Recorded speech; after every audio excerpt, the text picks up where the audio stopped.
Andrew Marchand with Armen and Levack on 104.5 The Team. He's on that New York Yankees beat, ESPNNewYork.com. Andrew, the celebration for the Yankees clinching the postseason last night seemed a little subdued. Was there any conversation about that?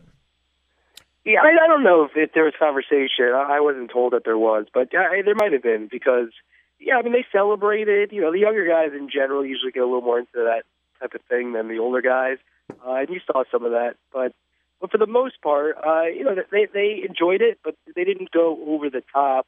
It wasn't like what you saw with the Blue Jays or the Mets, teams that have had long droughts and won the division. So, I thought it was, I know there's a lot of debate over if the Yankees should celebrate or not. I thought it was all right because, if they went crazy, I think that would have been too much, especially when they advertised their 27 World Championships all the time. But how they did, I thought was fine. When you look at the team, though, they did kind of limp in. Is there enough left in the tank to make a postseason run? I think there is a way this Yankee team can make a run.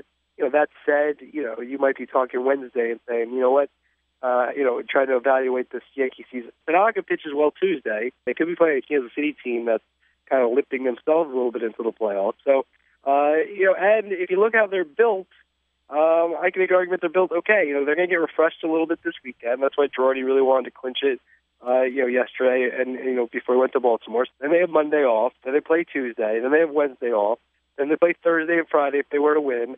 Then they have Saturday off. And also their bullpen, which has been a major issue. Do you want to use Betances and Miller and Wilson? And you'll add on Warren to that mix.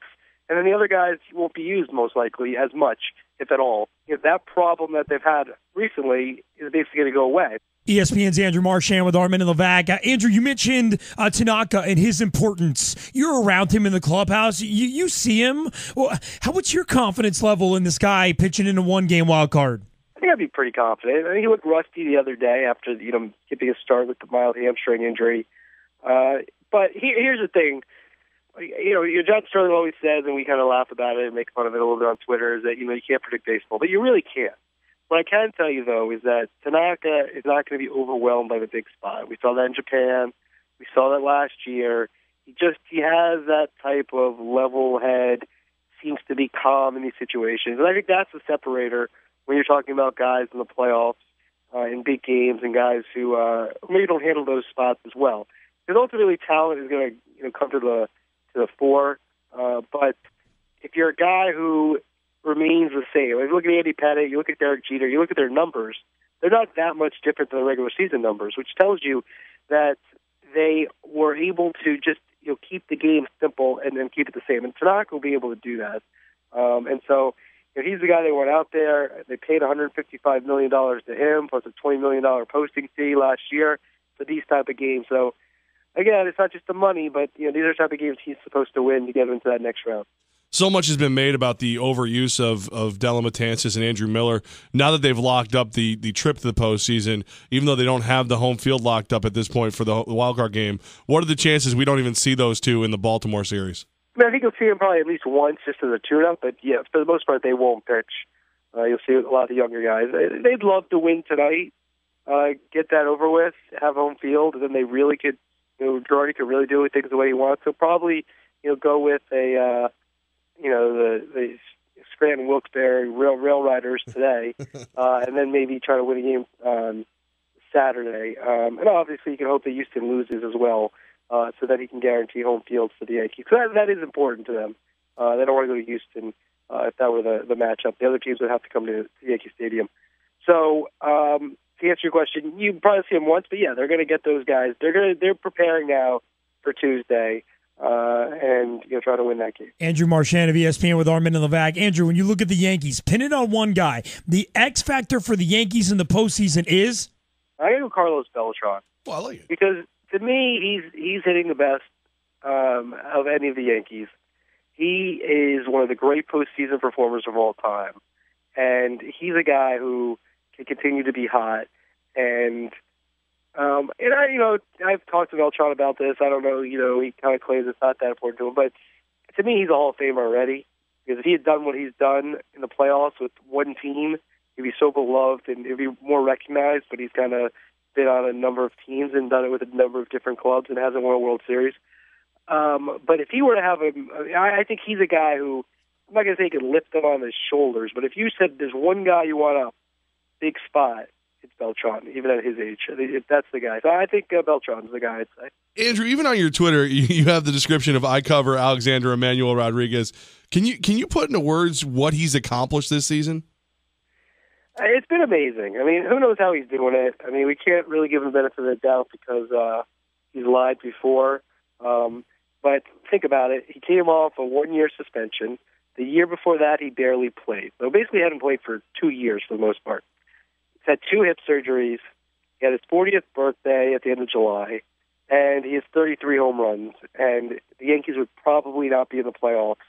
They probably wouldn't even be in the playoff picture if he hadn't done what he has done. He's kept out of trouble. He's said mostly the right things. So it's been pretty remarkable comeback for him. Now, again, you can raise an eyebrow because of his history. And, I'm not going to say he's like a new guy or anything like that, although he has handled himself better. He's much more approachable than he's been in the past.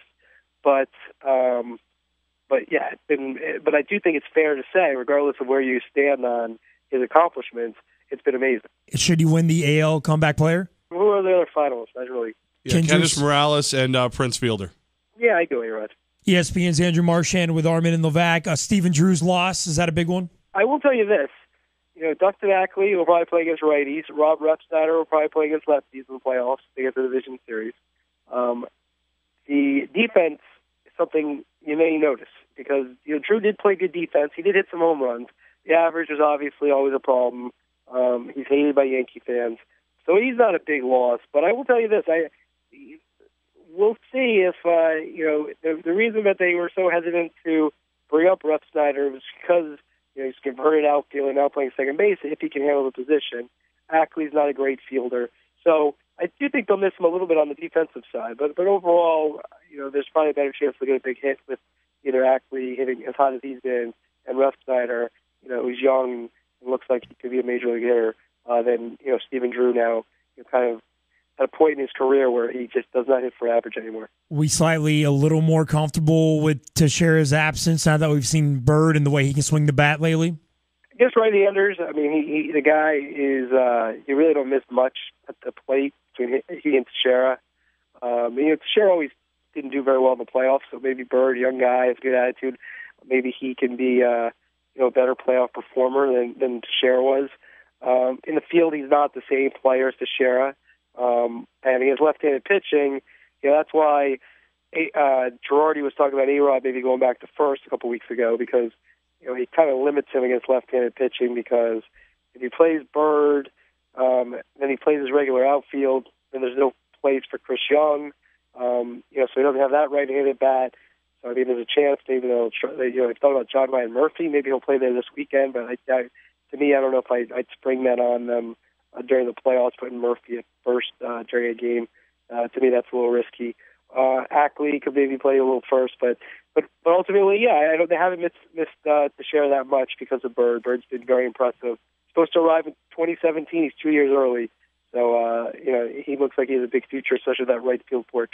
Andrew Marchand, ESPN New York. Let's get it going, baby! At Andrew Marchand on Twitter. Yankees are in the postseason. We'll look at that one-game wild card on Tuesday, and hopefully, Andrew, will be bugging you more throughout the postseason. Wouldn't that be grand? Good talking to you, man. Great. Thanks for having me.